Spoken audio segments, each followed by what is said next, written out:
a dádiva. A gente vai poder fazer uma revolução na área da saúde como os Estados Unidos hoje não podem fazer. Como a Inglaterra está pensando em fazer, como El Salvador, a gente citou o Bukele agora há pouco, está fazendo, e o modelo deles é sensacional. A gente fala muito de segurança, mas a área da saúde é uma revolução. E aí, a centralidade do Estado, o papel articulador de forças, agora surgindo também como um papel articulador de inteligência, pode tornar o Brasil um país muito, não só eficiente em entregar seus serviços, mas muito poderoso. Vamos lá, a gente poder... O Brasil hoje está discutindo aí algumas matérias, já estão fazendo parte do dia a dia do Congresso, né? Uma delas é essa redução das horas de trabalho, esse projeto que está aí, um projeto que eu até... O primeiro projeto eu chamo de absurdo, que é o 4x3, você trabalha 4 dias e folga 3. Até que seria bom, mas é inteiramente fora da realidade. Mas o governo tem um outro que vai além disso e de maneira um pouco mais, digamos, amadurecida. A oposição tem sua posição também. Que é o 5x2, né? O 6x1 vai para o 5x2. Com possibilidade de negociar casos específicos, bem diferente do 4x3, que é inteiramente absurdo, né? Mas, enfim, esse assunto veio para ficar, vai ser discutido e vai acabar sendo indo à votação no Congresso. Eu queria a opinião do Renan, porque é um assunto que estarão nas primeiras... Esse assunto estará nas primeiras páginas nos próximos dias. Vai acompanhar o que aconteceu na CCJ. Para mim, há um vício de origem nessa história. E qual é o vício de origem? O fato de ser uma PEC. Não precisava ser uma PEC. O governo é projeto. Poderia ser um PEC. É que o que passou na CCJ é a PEC. Foi a PEC, mas o governo vai apresentar um projeto. Como a PEC está andando, o showzinho está rodando na PEC. E me parece que há uma vontade dos parlamentares à esquerda em se promoverem discutindo isso, e os parlamentares de direita em não gerar rejeição. Já é a segunda vez que uma pauta que é cara para a esquerda conta com a capitulação da direita. O bolsonarismo lá no PL da misoginia votou junto com a esquerda e depois fica apontando o dedo para todo mundo, chamando todo mundo de comunista se você não apoia cegamente o Bolsonaro, o que é uma covardia, uma capitulação. Inclusive combina muito com o Flávio Bolsonaro, que não gosta de ir em programas como esse aqui e que disse publicamente que não pretende mostrar suas propostas porque isso pode tirar voto dele. Eu tenho que falar o que é impopular. Este projeto, ele é picaretagem. E é picaretagem para pegar, especialmente trabalhadores urbanos que gastam boa parte do seu dia no trânsito, e é uma pessoa que sai de uma periferia e vai trabalhar no centro aqui em São Paulo, demora 2 horas. Perde 2 horas para ir, 2 horas para voltar. Quando você vê, ela perde mais de 20 horas, uma semana, só em trânsito. Perde tempo de ficar com a família, tempo de ficar com os amigos, tempo de se qualificar, tempo de fazer um curso, um treinamento. Essa pessoa, na prática, sofre isso. Aí eles pegaram essa dor e estão tentando voltar a ter um tipo de conexão com o trabalhador comum, conexão que eles perderam porque passaram os últimos anos só falando de sou trans ou não sou mulher ou não sou. Umas discussões bizantinas que não têm utilidade prática nenhuma para o trabalhador. E eles, em pesquisa, o PT já encomendou pesquisa, viram que eles estão perdendo esse trabalhador. Então eles puxaram essa pauta simplesmente para poder voltar a crescer em termos eleitorais com essa população. Eu concordo com o Aldo no aspecto de que nós temos que acompanhar as legislações internacionais que estão funcionando, e não só dos Estados Unidos e da China. A gente está perdendo, nas cadeias globais de produção, espaço para o Vietnã, para a Índia, e a Índia está num acelerado processo de industrialização. E quando acompanha as leis trabalhistas em todos esses lugares, elas são muito mais flexíveis. O que eu preciso avisar para o trabalhador brasileiro é, você precisa de flexibilidade para fazer seus contratos e o seu trabalho, como acontece nessas outras nações, em que a renda do trabalhador aumenta e o trabalho formal aumenta. Aqui o trabalho formal diminui e a renda do trabalhador está apertada. E aí me soa, e isso que eu vi em alguns estados do Nordeste, que parece que o governo quer mais que a pessoa caia na informalidade e depois receba uma bolsa ali e fique dependente do Estado. Eu não acredito nisso. Eu defendo o trabalho formal e regimes, do ponto de vista da relação trabalhador-empresa, regimes mais flexíveis. Contratar uma pessoa, demitir uma pessoa, não tem que ser esse drama todo, como não é nas nações desenvolvidas em desenvolvimento. Mas no Brasil é sempre esse drama. E aí sempre quando você tem um drama, aparece um populista no meio, tentando tirar voto em cima do sofrimento das pessoas. Não acredito, e diferente da direita bolsonarista, nós vamos nos opor publicamente ao projeto. Deixa eu colocar um outro assunto aqui na roda, que está todo dia no noticiário. Aliás, a gente brinca, né?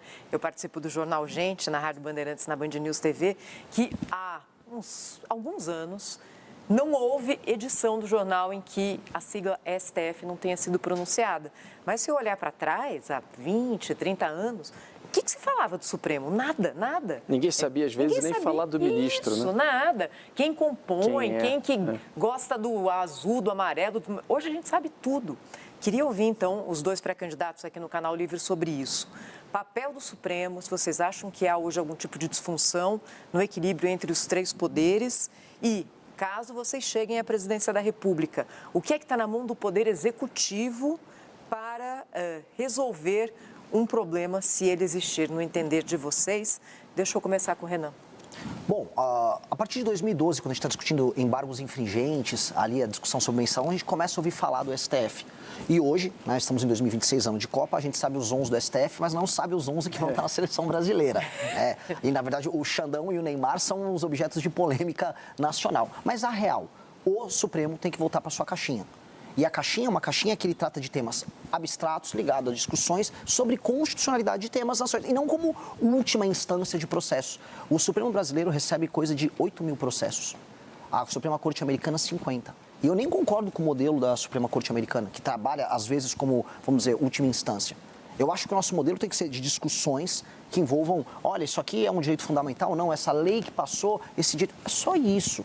Atualmente é uma banca de negócios, atualmente é uma entidade que cruza todas as linhas possíveis, seja junto ao Legislativo, seja junto ao Poder Executivo. Atualmente é um instrumento autoritário dos seus pares e ele precisa ser combatido. Essa semana a gente viu um show de horrores do ministro Gilmar Mendes.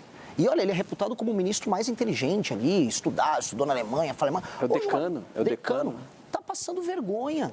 Agora deu um presente para o Romeu Zema, adversário de vocês. O Zema fez um videozinho lá de IA e ele pirou com o vídeo. Isso é uma insanidade. O que ele fez com o senador Alessandro Vieira, isso não é normal. Mesma coisa com o Alexandre de Moraes. E aí, quando pegam as coisas indecorosas, as participações no escândalo do Banco Master, eles ficam fingindo de louco. O Alexandre de Moraes, mentira, aquele contrato com a minha esposa não existiu. Como não existiu? Aí depois o COAF pega, não, teve 80 milhões ali que foram depositados. Ah, então existiu. Ah, não, eu nunca vi ele. Aí depois pegaram, não, ele teve em Trancoso. Perigosíssimo estar em Trancoso com um Vorcaro numa festa, né? Mas ele teve em Trancoso. O que tem que acontecer com essas pessoas? Primeiro, tem que chegar um presidente da República que não tenha rabo preso, como foi o caso do Bolsonaro e como é o caso do Lula, e chegar lá e endereçar o tema do impeachment de ministros do STF e uma reforma que acabe com as decisões monocráticas, como acontece no Brasil. 83% das matérias que chegam lá são resolvidas com decisões monocráticas. Estabelecer um prazo máximo para os pedidos de vista que acontecem ali. Proibir de maneira perentória. Esse prazo já tem, são 80 dias agora. Mas assim, Demorou. O problema é que não são cumpridos e quem deveria fiscalizar eles não fiscaliza, que são eles próprios, que é essas loucuras que acontecem. Outra coisa, os escritórios de advocacia ligados a parentes. Outra coisa, o tal do foro privilegiado. Código de conduta. O código, é que é uma discussão que está rolando ali. Eu acho essencial o código de conduta e isso inclui também a impossibilidade de escritórios de advocacia ligados a familiares. O outro ponto que eu acho que também é importante, ela não ser a corte que cuida do tal foro privilegiado. Hoje, sejamos honestos, deputados e senadores não falam sobre o assunto e não vão tocar impeachment de ministro do STF, como, aliás, o Flávio Bolsonaro não vai tocar, porque ele tem rabo preso com o Gilmar Mendes e com o Dias Toffoli deve favor para eles. Porque está todo mundo na mão dos caras. Precisamos criar uma corte específica que vai cuidar especificamente desses casos. E ainda tem um outro tema, que é caro também para o ministro Aldo, que é o caso das ONGs que fazem lobby junto, vamos falar os nomes, com Rede de Sustentabilidade, com PSOL, que chegam lá e ficam brecando obras, parando projetos que passam. Vocês vão ver, podem aguardar, a tentativa de sabotagem ao licenciamento ambiental que a gente vai ver nos próximos meses. Vão tentar sabotar o licenciamento ambiental que vai botar um monte de obra para andar no Brasil, simplesmente porque sim. Porque tem uma agenda internacional financiada com ONGs tocadas e financiadas por nossos concorrentes internacionais que vão tentar usar o STF para sabotar o país. Não podemos deixar. Eu, como presidente da República, não deixarei. E nós temos que ter, vamos dizer, uma política que empodere agora o Executivo, porque as pessoas votam no presidente da República, e que recoloque o STF nas suas funções naturais. O Legislativo também, e aí peço para as pessoas votarem direito esse ano, né? Não tem que ter palhaços, tem que ter pessoas corajosas e probas para tocar esse assunto de maneira inteligente. É isso que eu clamo para a população brasileira. Agora, aí tem uma questão fundamental, que seria a reforma política. A nossa representação política no Brasil é inteiramente equivocada. Ela não representa o que deveria representar. Há alguns projetos muito bons que estão perdidos por lá, propondo voto distrital, sistema misto, como na Alemanha, propondo voto em lista. E isso deve voltar agora. Eu queria saber a opinião de vocês. Voto distrital, vai? Não vai? O voto atual, ele funciona? Claro que não funciona. Vocês concordam com isso? E depois vamos falar também da mudança total da relação executivo-legislativa. Rodolfo, eu queria que ele respondesse aquela pergunta minha. Sim, só para equilibrar a questão de tempo, vou pedir só para o Renan responder a questão de reforma política, se o senhor entende que voto distrital pode ser um caminho ou não, e aí eu vou contigo nessa resposta e a gente depois encaminha, porque eu preciso equilibrar o tempo aqui. Não, perfeito. Posso até dar um pitaco, trazer um caso claro no que a gente está discutindo aqui? Esse tema do STF é muito importante. Não dá para a gente, infelizmente, ele cobre muito espaço. Caso claro, eu estou falando muito. Dia 5 de janeiro, algumas áreas do Brasil que estão sob comando do crime, eu vou colocar em estado de defesa. Eu tenho certeza absoluta que vai vir uma ação do PSOL, o PSOL vai botar uma ação e vai vir um ministro, vai dar uma decisão monocrática barrando. Só que se o pedido do estado de defesa passa pelo processo legislativo certinho, obtive a maioria, conseguir, aí a decisão ilegal não se cumpre. E nós temos que estar prontos para ter um presidente da República que não obedeça uma decisão ilegal que venha do STF. Decisão ilegal não se cumpre. Inclusive, já não se cumpriu antes. Uma vez houve uma decisão do Marco Aurélio mandando afastar o Renan Calheiros, 2016. Renan Calheiros, com nenhuma qualidade moral, vamos deixar claro, falou não. Rolou um impasse e derrubaram. Que eu acho que está na hora de fazer isso. O Bolsonaro ficava comprando, a gente comprou muitos conflitos do período do Bolsonaro, em que ele ficava gritando, não gosto do Xandão. Aí depois chorava no telefone com o Xandão, como foi relatado, pediu ajuda para o Michel Temer. Não é assim que se resolve. Institucionalmente, você vai ter que dar um break. Porque o Supremo vai fazer o quê? Vai te dar um golpe de Estado? Nós precisamos falar, se o processo legislativo foi tocado através dos seus agentes devidamente constituídos, e se o presidente, devidamente constituído, entrou, vamos dizer, no cumprimento das suas atribuições com um projeto, isso tem que ser respeitado pelo STF. Não é porque eles querem discutir direitos humanos em Harvard que isso vai ser derrubado. Isso tem que ficar claro. O próximo presidente da República vai ter que lidar com esse problema. E a gente não vai poder fugir desse assunto. Indo para a questão da reforma política. Eu não acredito no voto distrital puro, porque o voto distrital puro no Brasil é apenas empoderamento do centrão. E a gente tem um modelo político através de emendas e cooptação que é um desastre. E a gente, quanto mais roda o Brasil, mais a gente vê que existe uma versão do voto distrital, que são os políticos que cooptam, vamos dizer, as prefeituras locais, distribuem emendas, compram o voto e se mantêm com suas famílias por muito tempo. A reforma que eu quero, estou chamando de lei de responsabilidade gerencial. É uma norma que altera a seguinte coisa: o sistema de incentivos para o funcionamento das prefeituras. E o foco tem que ser no prefeito. Um prefeito, hoje, ele ganha uma eleição fazendo um show do Wesley Safadão com a emenda do deputado aliado, e aí compra de voto puro e simples. Isso os municípios pequenos do Brasil funcionam assim, e a gente não pode fugir disso. Até porque não existe democracia na prática no Brasil. Um país em que tem compra de voto, a gente tem uma democracia nominal. As pessoas são cooptadas no período eleitoral, seja pela máquina pública, seja pela compra de votos, seja pelo Caixa 2, votam ali no grupo familiar e o jogo segue. Nós precisamos, então, fundir municípios, estabelecer critérios objetivos de avaliação dos prefeitos, de modo a um prefeito, se quiser participar de uma reeleição, ele vai ter que cumprir no mínimo. Se ele tem 10% de cobertura de esgoto naquele município, entrega, vamos supor, 20%. O IBGE, o IPE, órgãos podem trabalhar nisso. E estabelece esses critérios. Melhora no ranking do SAEB, melhora a cobertura de esgoto, melhora índices ligados ao atendimento nas UBS, nos municípios.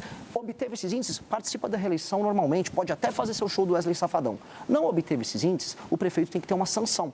E a segunda coisa, que é super simples de resolver, o fundo partidário eleitoral no Brasil, que já é altíssimo, ele não tem que ser condicionado pelo número de tiriricas ou Nicolas Ferreiras ou Érica Hiltons que você elege no seu partido. Ele tem que ser condicionado a esses critérios de desempenho objetivo dos seus prefeitos. Então, um partido tem os prefeitos obtêm bons índices de desempenho, metrificados de maneira objetiva, portanto, atendem ao interesse da população local, mesmo quando a população local não saiba avaliar. A população local no Brasil não sabe avaliar, por exemplo, a importância do saneamento básico. Não cobra, eu quero meu saneamento, ninguém cobra, até porque a obra está acontecendo debaixo da terra. E aí ninguém liga mesmo com o marco do saneamento sendo passado. Então, fazer isso obriga os partidos a... eu quero colocar bons prefeitos que vão obter bons índices de desempenho e assim eu tenho mais dinheiro para reinvestir em mais bons prefeitos e administradores públicos de qualidade.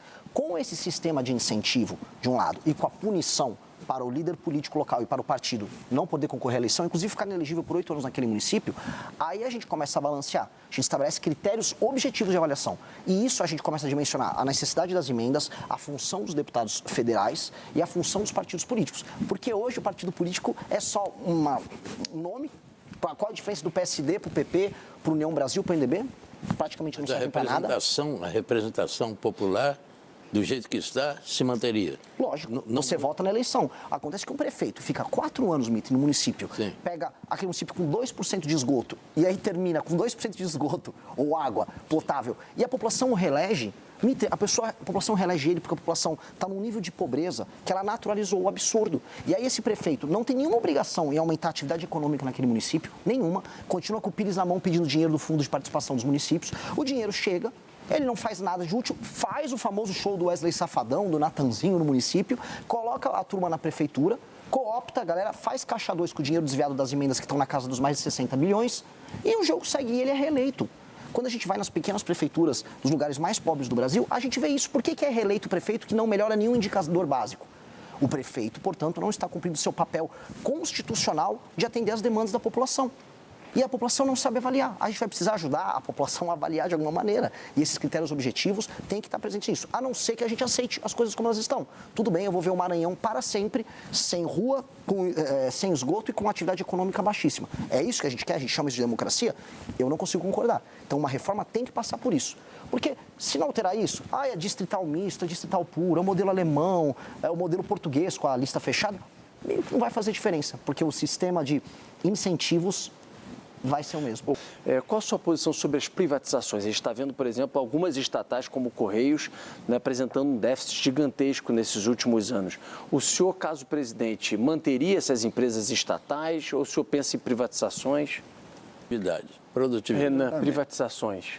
Sou favorável, dependendo do caso. Agora, num modelo mais amplo, a gente tem que entender que com a chegada da inteligência artificial, machine learning, a gente vai poder utilizar a centralidade do Estado de maneira eficiente como nunca antes na história do Brasil. Eu estou muito otimista. A Petrobras ser pública ou ela ser privada é pequeno perto do que a Petrobras e o setor todo vai poder fazer um mundo em que o conhecimento ele vai ser compartilhado. É uma novidade muito grande nisso. Um exemplo, mais que não seja uma empresa pública, o SUS, com o uso da inteligência artificial, do machine learning, do prontuário único, de aplicativos que vão fazer com que você possa se consultar com o médico na hora, ele vai passar por uma revolução nos próximos anos. Eu era, como liberal, não gosto do SUS, tudo que tem único no nome, eu sou meio contrário. Hoje eu já olho o modelo centralizado do SUS, junto com a tecnologia, com o machine learning, como uma dádiva. A gente vai poder fazer uma revolução na área da saúde, como os Estados Unidos hoje não podem fazer. Como a Inglaterra está pensando em fazer, como El Salvador, a gente citou o Bukele agora há pouco, está fazendo, e o modelo deles é sensacional. A gente fala muito de segurança, mas a área da saúde é uma revolução. E aí, a centralidade do Estado, o papel articulador de forças, agora surgindo também como um papel articulador de inteligência, pode tornar o Brasil um país muito, não só eficiente em entregar seus serviços, mas muito poderoso.